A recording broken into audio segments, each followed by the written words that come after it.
அனைவருக்கும் வணக்கம். அதிசார குரு பெயர்ச்சியால் காத்திருக்கும் அதிர்ச்சி என்று சொல்லக்கூடிய வகையிலும் இந்த 3 ராசிக்காரர்களுக்கு நடக்க இருப்பதை யாராலும் தடுக்க முடியாது என்று சொல்லக்கூடிய வகையில் நன்மை நிறைந்த வாய்ப்பு எந்தெந்த ராசிக்காரர்களுக்கு கிடைக்கிறது. அதே சமயம் காத்திருக்கும் அதிர்ச்சி என்று சொல்லக்கூடிய வகையில் எந்தெந்த ராசிக்காரர்களுக்கு நிகழ்வுகள் அமைய போகின்றன என்பதை ஆராய்ந்து பார்க்கும் போது உறுதியாகவே காத்திருக்கும் அதிர்ச்சி என்று சொல்லக்கூடிய வகையில் சாதகமற்ற அமைப்பிலும் காத்திருக்கும் மகிழ்ச்சி என்று சொல்லக்கூடிய வகையில் நன்மை நிறைந்த அமைப்பிலும் வலம் வரக்கூடிய வேளையில் குரு பகவான் ஏற்படுத்தி கொடுக்க போகிறார். அதிசாரமாக உச்சம் பெறுவதால் அமோகமான மாற்றம் இந்த தருணத்தில் உறுதியாகவே உங்களை தேடி வருகிறது. எனவே இந்த ராசிக்காரர்கள் அனைவருமே சற்று கூடுதல் கவனத்துடன் இருந்தால் நிறைந்த நன்மை உங்களுக்கு கிடைப்பதோடு காத்திருக்கும் அதிர்ச்சி கூட நிறைந்த முன்னேற்றம் நிறைந்தவையாக அமையக்கூடிய சந்தர்ப்பம் நிச்சயமாக குரு பகவான் அதிசாரமாக பெயர்ச்சி அடைவதால் இந்த வேளையில் உங்களை தேடி வரும்.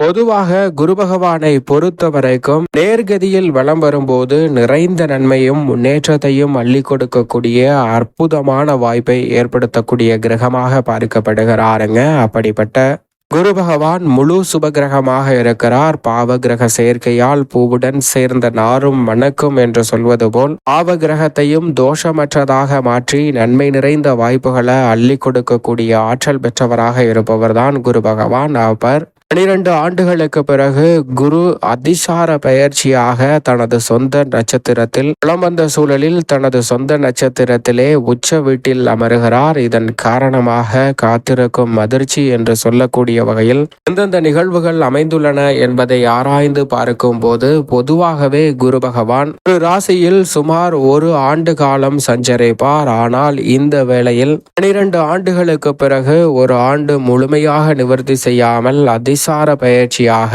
உச்சம் பெறுகிறாருங்க. சுமார் 4 மாத காலம் அங்கு உச்சம் பெற்ற அமைப்பில் வலம் வருவார். ஆனால் குரு பகவானை பொறுத்த வரைக்கும் அதிசார இயக்கமோ வக்ர இயக்கமோ பெரிய அளவுல பாதிப்பை ஏற்படுத்தாது என்பதால் தான் காத்திருக்கும் அதிர்ச்சி என்று சொல்லக்கூடிய வகையில் சில அதிரடியான மாற்றங்களை சந்திக்கக்கூடிய சந்தர்ப்பம் உண்டு. நடக்க இருப்பதை யாராலும் தடுக்க முடியாது என்று சொல்லக்கூடிய வகையிலும் பல அதிரடியான மாற்றங்கள் உண்டு. ஏனென்றால் பொதுவாகவே குரு பகவான் வக்ரகதியில் திரும்புவதோ அல்லது அதிசாரமாக உச்சம் பெறுவதோ அவ்வளவு சிறப்பான மாற்றங்களை ஏற்படுத்தி கொடுக்க இயலாத ஒரு அமைப்பாகவும் பார்க்கப்படுகிறது என்பதுதான் யதார்த்தமான உண்மை. ஒரு வகையில் அவர் உச்சம் பெறுவது வரவேற்கத்தக்க அமைப்பு என்று பார்க்கப்பட்டாலும் அவர் முறையாக இந்த வேளையில் வக்ரம் பெறுவதற்கு பதில் அதிசாரமாக உச்சம் பெற்று பிறகு 4 மாதங்களில் மீண்டும் வக்ரகதியில் பின்னோக்கி நகரப் போகிறார். எனவேதான் முன்னோக்கி நகர்ந்து கொண்டிருந்த குரு பகவான் தற்போது உச்சம் பெற்றாலும் பிறகு பின்னோக்கி நகரக்கூடிய இந்த வேளை காத்திருக்கும் அதிர்ச்சி என்று சொல்லக்கூடிய வகையில் சில எதிர்பாராத நிகழ்வுகள் அமைவதற்கான சாத்தியக்கூறுகள் உண்டு. அதே வேளையில் காத்திருக்கும் மகிழ்ச்சியாகவும் சற்று விழிப்புணர்வுடன் இருந்தால் இந்த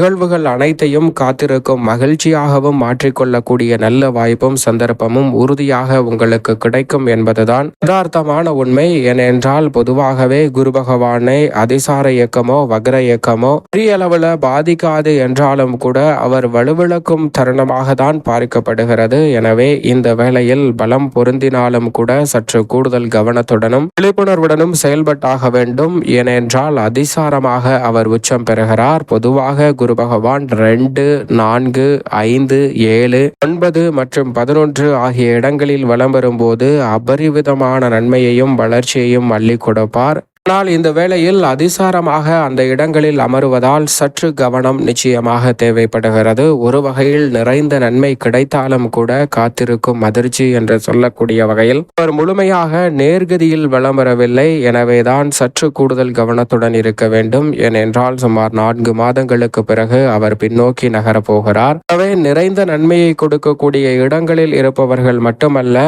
மற்ற இடங்களிலுமே சில எதிர்பாராத நிகழ்வுகள் நடைபெறுவதற்கான வாய்ப்பு உள்ளது. ஆனால் முற்றிலுமாக அந்த எதிர்பாராத சங்கடம் நிறைந்த விஷயங்கள் குரு பகவானிடமிருந்து வருமா என்று கேட்டால் உறுதியாகவே இல்லை என்று சொல்லிவிட முடியும். ஏனென்றால் தோஷமற்றவராக இருக்கிறார். குரு பகவானிடமிருந்து நன்மை கிடைக்க இயலாத ஒரு அமைப்பு தான் உருவாகலாமே தவிர குரு பகவானிடமிருந்து எந்தவிதமான சிரமமும் தீமையும் நிச்சயமாக வராது. எனவே காத்திருக்கும் அதிர்ச்சியாக இருக்கக்கூடிய நிகழ்வுகளை கூட காத்திருக்கும் மகிழ்ச்சியாக விழிப்புணர்வுடன் செயல்பட்டால் நடக்க இருப்பதை யாராலும் தடுக்க முடியாது என்று சொல்லக்கூடிய வகையில் அமைந்த நிகழ்வுகளை கூட மாற்றிக்கொள்ளக்கூடிய சந்தர்ப்பம் உண்டு. அதோடு மட்டுமல்லாது குரு பகவான் சற்று சாதகமற்ற அமைப்பில் அதிசாரமாக உச்சம் பெற்றாலும் கூட குரு பார்க்கின் கோடி நன்மை என்று சொல்லக்கூடிய வகையில் மிக சிறப்பான நல்ல வாய்ப்புகளும் சந்தர்ப்பங்களும் உண்டு. ஏனென்றால் குரு பகவான் தனது பார்வையை பல்வேறு இடங்களில் வலுப்படுத்துகிறார். தனது சொந்த ராசியையும் வலுவாக பார்க்கிறாருங்க.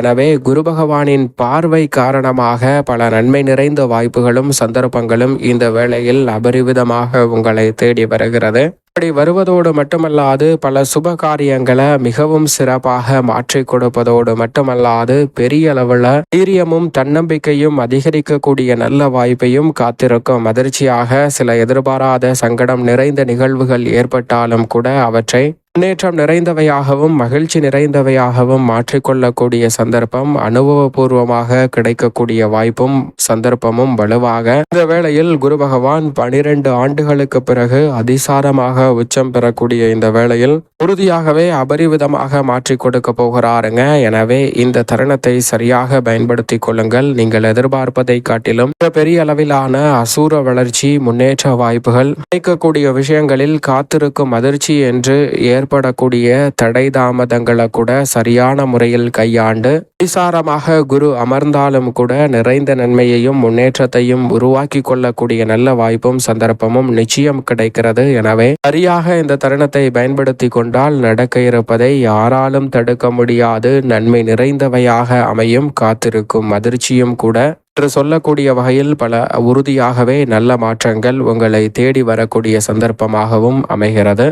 குரு பகவான் அதீத நன்மைகளை தர இயலாத இடமாக பார்க்கப்படுவது ஜென்மம். ஜென்மத்தில் குரு இருப்பதால் இந்த வேளையில் எதிர்பார்க்கக்கூடிய காரியங்கள் சற்று தடைபடுவதற்கான வாய்ப்பும் சந்தர்ப்பமும் உண்டு. அதிசாரமாக ஜென்மத்திற்குள் வந்திருப்பதால் பெரிய அளவிலான நெருக்கடிகள் இல்லை என்றாலும் கடகராசிக்காரர்கள் உச்சம் பெற்றிருக்கக்கூடிய குருவின் அமைப்பாக பார்க்கப்பட்டாலும் கூட இந்த வேளையில் யதார்த்தமாக சற்று கூடுதல் கவனத்துடனும் நிதானத்துடனும் பொறுமையுடனும் செயல்பட வேண்டிய ஒரு தருணமாக தான் அமைந்திருக்கிறது என்பதுதான் யதார்த்தமான உண்மையாக பார்க்கப்படுகிறது. எனவே கடகராசிக்காரர்கள் ஜென்மத்தில் குரு இருப்பதால் அங்கு உச்சம் பெற்றிருந்தாலும் சற்று கவனத்துடன் இருந்தால் காத்திருக்கும் அதிர்ச்சியை கூட காத்திருக்கும் மகிழ்ச்சியாக மாற்றிக்கொள்ள முடியும். ஏனென்றால் குரு பகவானிடமிருந்து கிடைக்க வேண்டிய நன்மைகள் தடைபடக்கூடிய காலகட்டமாக பார்க்கப்படுகிறது. எனவே சரியாக இந்த தருணத்தை நுட்பமாகவும் நுணுக்கமாகவும் பயன்படுத்திக் கொள்வது நிறைந்த மாறுதலை நிச்சயமாக உங்களுடைய வாழ்வில் அள்ளி கொடுக்கும். அதோடு மட்டுமல்லாது இந்த தருணத்தில் மிகவும் வலுவாக ராசியின் அதிபதியாக இருந்தாலும் கூட தனுசு ராசிக்காரர்களுக்கு அஷ்டமத்தில் அமர்கிறார். அஷ்டமத்தில் அமர்வதால் சற்று கவனத்துடன் இருக்க வேண்டும். குரு பகவான் தோஷமற்றவராக இருப்பதால் திருமணம் புத்திரபாகியம் போன்றவற்றில் தடை இல்லை என்றாலும் கூட காத்திருக்கும் அதிர்ச்சி என்று சொல்லக்கூடிய வகையில் வேலை பளு ஆரோக்கிய தொல்லை போன்றவை அதிகரிப்பதற்கான சூழல் உண்டு. எனவே இது போன்ற விஷயங்களில் உறுதியாகவே தனுசு ராசிக்காரர்கள் சற்று கவனத்துடன் இருப்பது நல்லது. ரிஷப ராசிக்காரர்களுக்கு பெரிய ஸ்தானத்தில் வலம் வந்தாலும் கூட அலைச்சலும் சிரமமும் அதிகரிப்பதற்கான சாத்தியக்கூறுகள் உண்டு. எனவே கவனத்துடன் இருப்பது நல்லது. இந்த 3 ராசிக்காரர்கள் அதிக கவனத்துடனும் விழிப்புணர்வுடனும் செயல்பட வேண்டும். அதே போன்று சற்று சாதகமற்ற அமைப்பாக பார்க்கக்கூடிய சிம்ம ராசிக்காரர்களுக்கு விரயத்திலும், தனுசு ராசிக்காரர்களுக்கு தொழில் ஸ்தானத்திலும், அதே போன்று கும்பராசிக்காரர்களுக்கு யோகஸ்தானத்திலும் இருப்பதால் இந்த ராசிக்காரர்களும் சற்று கவனத்துடன் இருப்பது நல்லது. குறிப்பாக அதிக கவனத்துடன் கடகம், தனுசு மற்றும் ரிஷபம் ஆகிய ராசிக்காரர்களும் அதே சமயம் சற்று நிதானத்துடன் அனைத்து ராசிக்காரர்களும் செயல்பட்டால் நிறைந்த நன்மை. அதிசார குரு பயிற்சி காரணமாக நிச்சயமாக உங்களுடைய வாழ்வில் ஏற்படக்கூடிய தடைதாமதங்களை தகர்த்தெறிந்து முன்னேற்றம் நிறைந்தவையாக உறுதியாகவே மாற்றிக் கொடுக்கும் என்பதில் சந்தேகமே இல்லை. இந்த தருணத்தை சாதகமாக மாற்றிக்கொள்ள வேண்டும் என்றால் குருவின் தினமான வியாழக்கிழமை விரதமிருந்து அருகாமையில் உள்ள சிவன் சன்னதி சென்று தீபம் ஏற்றி வழிபாடு செய்யுங்கள். மிக சிறப்பான வளர்ச்சியும் முன்னேற்றமும் உறுதியாகவே உங்களை தேடி நிச்சயமாக வரும்.